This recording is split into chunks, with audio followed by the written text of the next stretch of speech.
صاحب کے ایک تو یہ کہا جا رہا ہے کہ جی مولانا صاحب سسٹم سے باہر ہو گئے ہیں، اور دوسری طرف آپ کسی نہ کسی طریقے سے سسٹم کا حصہ بھی ہیں، یعنی گورنر صاحب موجود ہیں اور آپ پھر اسمبلیوں میں بھی جائیں گے، تو جب آپ اسمبلی میں جائیں گے تو پھر آپ کا وہ جو باہر ایک احتجاج ہے اس کی پھر کیا وقت رہ جائے گی؟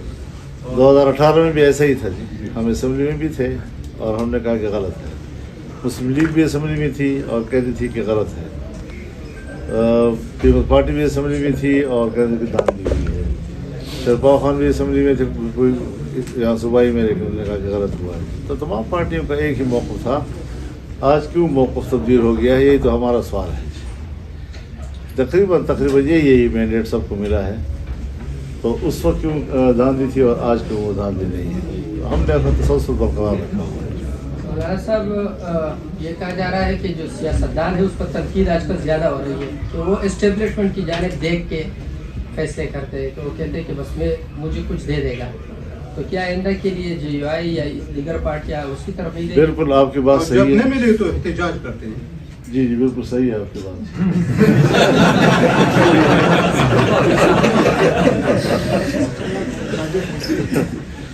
اسی سے ہم نکلنا چاہتے ہیں، اور میں سب دوستوں سے یہی کہوں گا کہ یہ جو اتھارٹی کا معاملہ اسٹیبلشمنٹ نے اپنے ہاتھ پہ رکھا ہوا ہے کہ اسمبلیاں میں بھی ان کی مرضی کے مطابق ہوں گی، بندے بھی ان کی مرضی کے مطابق ہوں گے، یہاں تک کہ سیاسی پارٹیوں کو کہا جاتا ہے کہ اب یہ امیدوار نہیں دوسرا امیدوار کھڑا کرو، اس کی جگہ فلانا کھڑا کرو۔ تو یہ جو مداخلت ہے ملکی سسٹم میں، پارلیمنٹ میں جو اتھارٹی ہے، جو عوام کے نمائندہ ہے، تو یہ اسٹیبلشمنٹ کی نمائندہ نہیں ہونا چاہیے، عوام کا نمائندہ ہونا چاہیے، جو آج بدقسمتی سے ایک بار پھر نہیں ہے۔ اس قسم کا تجربہ آپ کے جماعت کے ساتھ ہوا ہے کہ آپ کو کہا گیا ہے کہ اس امیدوار کو کھڑا کر دے اور اس کو نہ کرے؟ یہ نہ پوچھو، کام خراب ہے بہت مولانا صاحب تھوڑا نہیں ہے، بہت زیادہ ہے۔ مولانا صاحب بائیں بازو کی طرف بھی دیکھیں، آپ کا سارا رخ دائیں بازو کی طرف ہے۔ میں ویسے بھی تھوڑا سا بائیں موضوع والا ہوں۔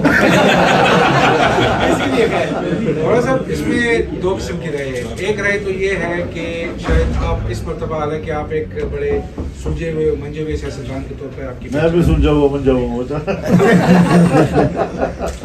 نہیں میں یہ عرض کر رہا ہوں کہ اس دفعہ یہ ایک تاثر ہے کہ شاید آپ اپنے کارڈ جو ہیں وہ اچھے طریقے سے نہیں کھیل سکے، تو آپ مرکز میں بھی ہمیں نظر نہیں آ رہے سیٹ اپ میں، اور بلوچستان جہاں ڈیفینیٹلی آپ کو ہونا چاہیے تھا، آپ کی پارٹی کی حکومت بننی چاہیے تھی، آپ وہاں بھی سسٹم سے باہر ہو گئے۔ ایک تو یہ، دوسرا یہ کہ جن کے ساتھ آپ کی دشمنی تھی ان کے ساتھ آپ کی یاری ہے، اور باقی پورے پاکستان کو بشمول اسٹیبلشمنٹ آپ دشمن بنا کے بیٹھ گئے، تو یہ کیسی یہ کوئی سوال نہیں ہے میرے لیے۔ سسٹم سے باہر ہو گئے، جیسے ہم ملک سے باہر ہو گئے، ملک کے اندر ہیں، اور میں انشاءاللہ آنے والے دنوں میں یہ بتاؤں گا کہ جو سسٹم کے اندر ہے وہ روئیں گے، اور جو سسٹم سے باہر ہیں وہ جم کر بات کریں گے اور جرأت سے بات کریں گے انشاءاللہ۔ وہ سب آپ نے تو بڑے بڑے جلسے کیے ہوئے تھے الیکشن سے پہلے، بڑے بڑے جلسے تھے آپ کے سندھ مارچ، ہم نے کیے ہوئے تھے، سارے سینئرز بیٹھے ہوئے وہ لوگ تھے، اور آپ نے اس سے کچھ دن پہلے کہا بھی تھا کہ معلوم نہیں۔ بیٹا میں آپ کو ایک بات بتا دوں، ہم نے ساری زندگی الیکشن میں، میری یہ داڑھی الیکشن میں سفید تھی۔ سن 1965 کا الیکشن مجھے یاد ہے، جو PDP کا الیکشن تھا، اور پھر سن 70 کا الیکشن میں میں نے خود کمپین چلائی ہے اپنے والد صاحب۔ تو آج تک الیکشن ہم لڑ رہے ہیں، الیکشن کمپین میں ہی پبلک کو پتہ چل جاتا ہے کہ اس حلقے میں کن کن کا آپس میں مقابلہ ہے، کون جیت رہا ہے کون ہار رہا ہے، یعنی اس میں فوراً لوگوں کو پتہ چل جاتا ہے، اور یہاں پر نتائج جو ہے ایسے لوگوں کے حق میں آئے ہیں جو الیکشن میں نظر ہی نہیں آ رہے تھے، گھروں میں سوئے ہوئے الیکشن سے دستبردار شدہ لوگ وہ کامیاب ہو گئے۔ آپ خود ذرا اندازہ لگائیں یہ کیا الیکشن تھے جی۔ تو اس طریقے سے نہیں ہوگا انشاءاللہ۔ یہ جو آپ سمجھتے ہیں کہ یہ تو ان ہو گئے اور ہم باہر رہ گئے ہیں، یہ ان ہو کر بھی روئیں گے، ملک نہیں چلے گا ان سے، یہ سسٹم چلنے والا نہیں ہے، یہ کولیپس کر جائے گا۔ اب یہ جو نظام ہے ملک کے اندر کا یہ تو تمام ہو جائے، لیکن مجھے خطرہ ہے کہ ملک کولیپس نہ کر جائے۔ تو ہم نے تو ہمیشہ اس ملک کی بقا و سلامتی اور اس کے استحکام کی جنگ لڑی ہے، اور اس کا صلہ جس طرح پھر اسٹیبلشمنٹ نے ہمیں دیا ہے، اس تمام تر دھاندلی کی ذمہ دار وہی حکومت ہے۔ اگر پی ٹی آئی جیتی ہے تو پھر حکومت دے ان کو نا، اور اگر واقعی وہ سمجھتے کہ ہمیں دھاندلی نہیں کی تو پھر 9 مئی کا جو بیانیہ ہے وہ تو دفن ہو گیا نا۔ پھر تسلیم کریں کہ قوم نے باغی کو ووٹ دیا ہے اور ہم ایک باغی کو جو ہے صوبے کا وزیر اعلیٰ بنا رہے ہیں، تسلیم کریں پھر اس بات کو، پھر شرمانا کس چیز سے؟ مولانا صاحب انتخابات 2024 سے دوبارہ دیکھ رہے ہیں آپ کہ 5 سال بعد ہی ہوں گے؟ اگر تو ان کی مداخلت ہے اور ان کے بغیر نہیں ہے تو پھر تو کوئی فائدہ نہیں اس کا، ہو بھی تو کوئی فائدہ نہیں، نہ ہو تو بھی کوئی فائدہ نہیں۔ مولانا صاحب آپ کی جماعت کا آج جو اجلاس ہوا ہے کے پی کا اور صاحب تبادلہ کا، اس میں فیصلے کیا ہوئے ہیں اور کسی میدان وغیرہ کا انتخاب کیا ہے کہ کہاں پہ جائیں گے؟ دیکھیے اس پہ ایک تو ہم نے مرکزی مجلس عاملہ کے فیصلے پر اپنی صوبائی جماعتوں کو اعتماد میں رہنا تھا اور ان کو ذرا ان اسباب و وجوہات سے آگاہ کرنا تھا کہ جس پر ہم نے اس فیصلے پہ آج بھی مجبور ہوئے ہیں، اور دوسرا یہ کہ ہمیں اختیار نہیں تھا دستوری لحاظ سے اپنی پارٹی کی دستور کے حوالے سے کہ ہم یہ فیصلہ کر سکیں کہ ہم پارلیمانی سیاست کریں بھی یا نہ۔ اگر پارلیمان یہ ہو تو پھر اس پارلیمان کی سیاست کرنا کیا فائدہ ہے؟ تو اس حوالے سے جنرل کونسل کے پاس اختیار ہے، تو چاروں صوبوں کا ذرا ان کو اعتماد میں لینے کے بعد پھر جو جنرل کونسل مرکزی ہے ہماری، اس کا اجلاس ہوگا اور اس میں اس موضوع پر بات ہوگی، پھر جنرل کونسل سب سے با اختیار ادارہ ہے، وہ جو فیصلہ کریں گے۔ کل حلفداری کی تقریب ہو رہی ہے جی یہاں پر جو لوگ ہیں جے وائی وہ کیا حلف لیں گے؟ ہاں، وہ تو ہم نے کہا کہ جب تک ہم پارلیمانی نظام سے لا تعلقی کا اعلان نہیں کرتے تب تک ہمارا پارلیمانی کردار جاری رہے گا۔ مولانا صاحب ابھی صدارتی الیکشن بھی آ رہے ہیں جس میں آصف علی زرداری بھی امیدوار ہے، تو کیا ان کی حمایت ہو سکتی ہے یا دوسری پارٹی کے امیدوار کی حمایت کریں؟ اصولی فیصلہ ہمارا یہی ہے کہ ہم اس میں کسی قسم کے ووٹ میں حصہ دار نہ ہونا۔ مولانا صاحب یہ بتائیں کہ آپ کہتے ہیں کہ سسٹم چلنے والا نہیں ہے، یہ لوگ نہیں چلا سکتے، تو پھر حل کیا ہے آپ کے؟ غیر ممکن ہے کہ حالات کی گتھی سلجھے، اہل دانش نے بڑے سوچ کے الجھائی ہے۔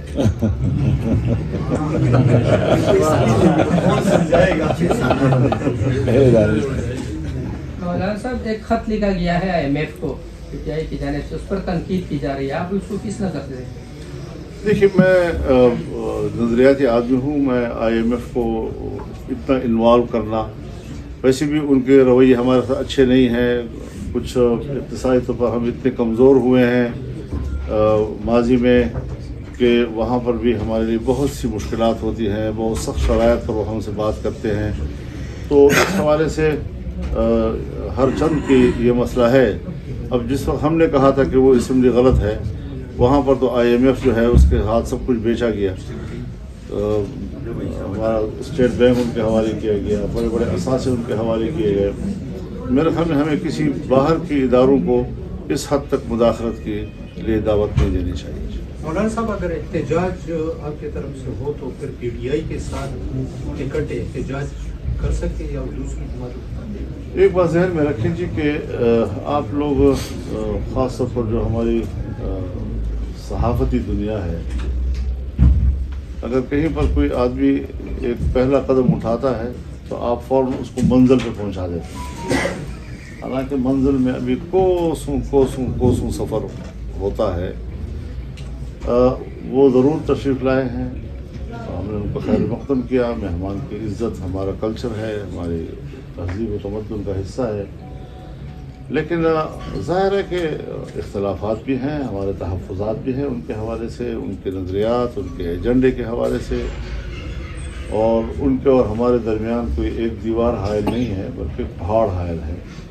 تو ان کو ہم کیسے سر کریں گے، کس طریقے سے ہم تحفظات دور کریں گے؟ لیکن ایک سیاسی جماعت اور ایک سیاسی کارکن کی حیثیت سے میں یہ ضرور کہہ سکتا ہوں کہ اگر کوئی فریق معاملات کو طے کرنے پہ آمادہ ہے اور وہ سنجیدہ ہیں اس میں کہ ہم جمعیت کے تحفظات کو دور کرنا چاہتے ہیں، تو سیاسی آدمی مذاکرات بھی کرتا ہے، وہ مسئلے کے حل کا انکار بھی نہیں کرتا، وہ ایک منزل تک پہنچنا بھی چاہتا ہے۔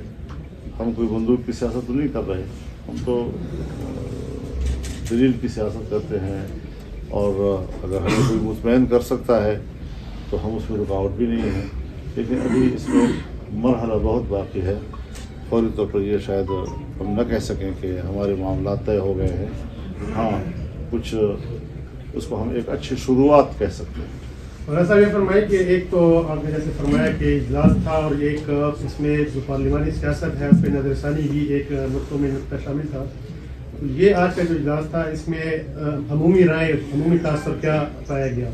دوسری بات ہے کہ جیسے سندھ میں اکٹھے احتجاج کیا جا رہا ہے دھاندلی کے خلاف GDA کے پلیٹ فارم سے، جو یہاں بھی کل بھی ANP کا جو ہے احتجاج ہے، اس حوالے سے جو متاثرین ہے یا متاثرہ جماعتیں ہیں یا جو دھاندلی کے الزامات لگا رہی ہیں، آپس میں کوئی ہوا ہے، رابطہ ہوا ہے اور کوئی اکٹھا احتجاج کا پروگرام بھی ہے کہ اس بات تو ہو گیا ایک دفعہ، لیکن میرا خیال ہے کہ آپ اگر تھوڑی سی ہماری جماعت کی جو اسٹرکچر ہے اس پر خیال کریں، اس وقت تک تو صوبے اپنے اپنے طور پہ احتجاج کا طریقہ کار طے کر رہے ہیں۔ تو سندھ میں ایک انداز سے ہوگا، بلوچستان میں اور انداز سے، یہاں مرکز کا اجلاس جب ہوگا اور اس میں جو طے ہوگا اس کے مطابق پورے ملک میں یکساں ہمارا ایکشن ہوگا اور اس حوالے سے ہمارے اقدامات ہوں گے۔ مولانا صاحب، یہ مرکز میں حکومت سازی کے حوالے سے یا بلوچستان میں حکومت میں شمولیت جلوائی کے حوالے سے کچھ رابطے ہوئے آپ کے جماعت کے ساتھ؟ سیاسی لوگ رابطے تو کرتے ہیں، رابطے تو ایسی چیز نہیں ہے کہ جو سیاست میں نہیں ہوا کرتے، لیکن ہماری پوزیشن بڑی واضح ہے کہ ہم کسی حکومت میں شامل نہیں ہونا چاہتے۔ ہمیں سسٹم سے باہر نہیں کیا گیا ہے، بلکہ ہم نے سسٹم سے باہر رہنے کا فیصلہ کیا ہے۔ مولانا صاحب، اسیسمنٹ تو کیا ہوگا خیبر پختونخوا اسمبلی میں اور قومی اسمبلی میں کتنے ممبران ہیں جو آپ کے بنتے ہیں فارم 45 کے مطابق؟ یعنی آپ جیت چکے ہیں، آپ سے لیے گئے ہیں، آپ نے اپنے اسیسمنٹ کے مطابق کتنے ہوں گے؟ میں نے تو ابھی اس سوال کا جواب نہیں سوچا، ورنہ میں ابھی حساب کتاب کروں گا ابھی کہنے کی۔ مولانا صاحب، دھاندلی کا طریقہ کار کیا تھا؟ اور دوسرا ہے کہ 8 فروری کے نتائج کے بعد آپ نہیں سمجھتے کہ سائفر اور 9 مئی کا جو بیانیہ تھا وہ ختم ہو چکا ہے، تو عمران خان کو بھی اب رہا ہونا چاہیے؟ میں نے تو گرفتاری کے وقت ہی کہہ دیا تھا، آج تو میں نہیں کہہ رہا، گرفتاری کے وقت بھی کہا تھا کہ سیاست کا مزہ نہیں آ رہا، کہ میرا مخالف جو ہے وہ بندھا ہوا ہے اور میں آزاد پھر رہا ہوں، تو مقابلے کا مزہ نہیں آ رہا۔ تو میں تو کسی سیاستدان کی جیل میں، لیکن اب آگے قانون کا معاملہ ہے، عدالتوں کا مسئلہ ہے، تو وہ معاملات ظاہر ہے کہ انہوں نے خود اپنے طور پر کرنے ہوتے ہیں۔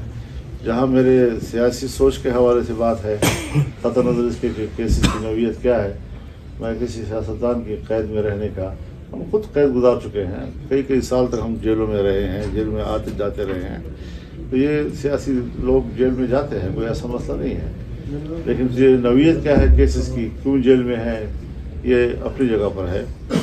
لیکن ذاتی طور پر میں کسی سیاستدان کے جیل میں جانے پر نہ خوش ہوتا ہوں، میں سوچتا ہوں خلاف ہو، وہ بھی کھلے ہاتھ کرے، ہم بھی کھلے ہاتھ کرے۔ اور دھاندلی کا طریقہ کار کیا تھا؟ دھاندلی کا طریقہ کار ہر پولنگ اسٹیشن کا اپنا اپنا۔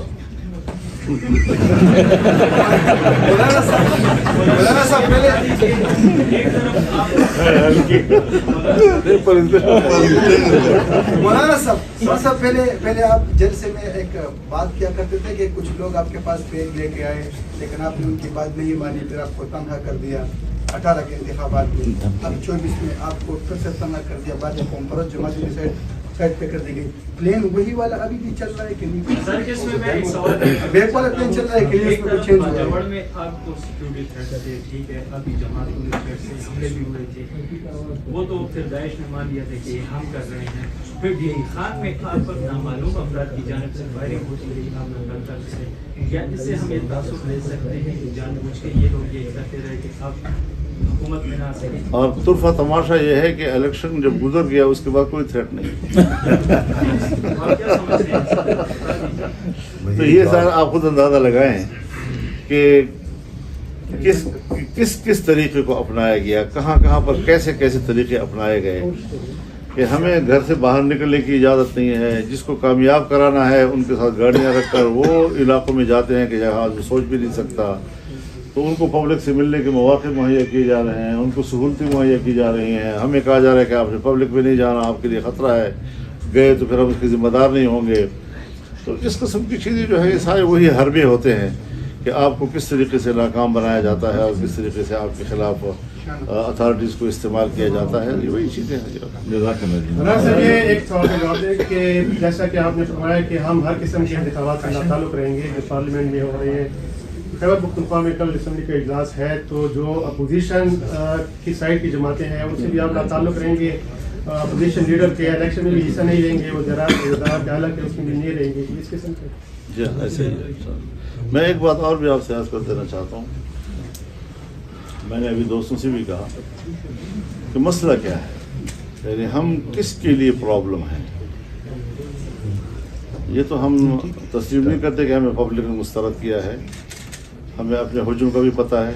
میں کوئی یہ نہیں کہتا کہ میں 100-200 سیٹیں جیتنے کی پوزیشن میں ہوں, لیکن اپنی جو حق ہے میرا اس کا اندازہ مجھے ہے کہ کس حد تک ہمیں کامیابی حاصل ہونی چاہیے. لیکن تکلیف کس کو ہے؟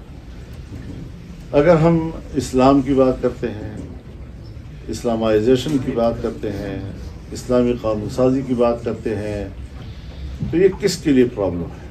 اگر ہماری بڑی طاقت اسمبلی میں جاتی ہے تو پھر ہماری یہ نظریہ کس کے لیے مشکل پیدا کر رہا ہے؟ میرے خیال میں اس مسئلے کو ہمیں جانچنے کے لیے پاکستان کی تاریخ کو بھی سامنے رکھنا ہوگا کہ ہمارے اسٹیبلشمنٹ, ہمارے حکمران اول سے لے کر آخر تک اس ملک میں کسی طرح کی اسلامی قانون سازی کے حوالے سے تیار نہیں ہوئے, اور آج بھی ان کو یہی خطرہ ہے کہ یہ آواز جو ہے یہاں دبا دی جائے کسی طریقے سے, تاکہ یہ روز روز اسمبلیوں کے اندر جو ہے اپنی عددی قوت کی بنیاد پر اپنے نظریے کی بات نہ کر سکے. دوسری بات یہ ہے کہ آپ بھی یہ جانتے ہیں کہ 9/11 کے بعد پاکستان میں جو تحریک ہم نے چلائی اس نے صرف پاکستان میں نہیں بلکہ برصغیر اور جنوبی ایشیا میں اینٹی امریکنزم پیدا کیا, اور اس کو اعتراف کیا. آپ کے صحافی نے اعتراف کیا اس کے لیے, میڈیا نے اعتراف کیا اس کے لیے. تو اس حوالے سے بھی اگر عالمی قوتوں کے مقابلے میں ہم کوئی آواز بلند کرتے ہیں تو ان کی بھی ہدایات یہ ہوتی ہے کہ ان کے ہجوم کو کم کیا جائے. اور پھر ایسے وقت میں جب کہ امارت اسلامیہ کا استحکام امریکہ اور مغربی دنیا کو قبول نہیں ہے, اور پاکستان افغانستان کو لڑانے کے لیے منصوبہ بندی بھی کی جا رہی ہے, اور اس بیچ میں ہم آتے ہیں اور دونوں ملکوں کے تعلقات کو بہتر بنانے میں کردار ادا کرتے ہیں, تو ظاہر ہے کہ اس کا نتیجہ افغانستان کے استحکام بھی ہوگا, پاکستان کا استحکام بھی ہوگا. یہ بھی ان کی نظر میں کھٹک رہا ہے کہ یہ پارٹی ہے کہ اس کو اتنا بڑا کردار نہ دیا جائے کہ وہ افغانستان کے اندر ہمارے اسلامیہ کے استحکام کا ذریعہ بنے. ایسے موقع پر جب کہ سارے امریکہ اور مغربی دنیا اسرائیل کی پشت پہ کھڑی ہے اور فلسطین اور اسرائیل کی لڑائی ہوئی اور ہم کھل کر میدان میں آئے, ہم نے جلسے کیے, پشاور کے بڑے جلسے میں ان کے نمائندے کو بلایا, کوئٹہ میں ہوا, کراچی میں ہوا, پھر ہم قطر گئے, ان کی قیادت سے ملے. تو یہ بھی بین الاقوامی دنیا کو بڑا کھٹکا ہے کہ بھئی ایک قوت ایسی ہے کہ جو کھل کر اسرائیل کی مخالفت میں اور فلسطینیوں کے حق میں سامنے آ رہی ہے اور ہمارے لیے مشکلات پیدا کر سکتی ہے. تو ایسے لوگوں کو اسمبلیوں سے باہر رکھا جائے. یہ عوامل ہیں کہ جس کے بارے میں ہم یہ کہہ سکتے ہیں کہ ہماری وجود سے کس کس پر منفی اثر پڑ سکتا ہے. تو وہ سارے لوگ جن پر ہماری طاقت کا منفی اثر پڑتا ہوگا وہ اکٹھے ہو گئے ہیں ہمارے خلاف, اور انہوں نے ہمارے ہجوم کو کم کرنے کے لیے. اور آپ صدرات کی اطلاع کے لیے, الیکشن سے پہلے مجھے اطلاع ہو گئی تھی, الیکشن سے پہلے, کہ آپ کے لیے فیصلہ ہو چکا ہے کہ جمعیت کے ہجوم کو اور سکیڑا جائے. یہ الیکشن سے پہلے کیسے فیصلہ ہوتا ہے, اور وہی ہوا. تو آپ خود اندازہ لگا رہے اس سے. مولانا صاحب یہ بتائیں کہ جو افغانستان کا آپ نے دورہ کیا, کیا وہی وجہ بنی کہ جس میں آپ کو الیکشن میں ہرایا گیا؟ یہ وقت تک کیا کہتا رہا, سارے رات یوسف زلیخا کی قاضی صبح بھی زلیخا مرد ہے. یہ جو اجلاس ہوا ہے, یا آپ کی طرف سے کوئی احکامات ہیں حاجی غلام علی صاحب کے لیے کیا کہ انہوں نے کیا کرنا ہے آگے, کچھ آئندہ کچھ دنوں میں؟ دیکھیے یہ کوئی مسئلہ ہے ہی نہیں, ایک آئینی منصب ہے اور ہم اسموتھلی آگے جائیں گے. اگر یہ فیصلہ ہوا کہ بھائی ان کو, تو ہم اپنی کوئی پارٹی کا بندہ لانا چاہتے ہیں, کوئی اصرار نہیں ہے ہمارا, لیکن جماعت نے اس حوالے سے کوئی ایسی رائے قائم نہیں کی.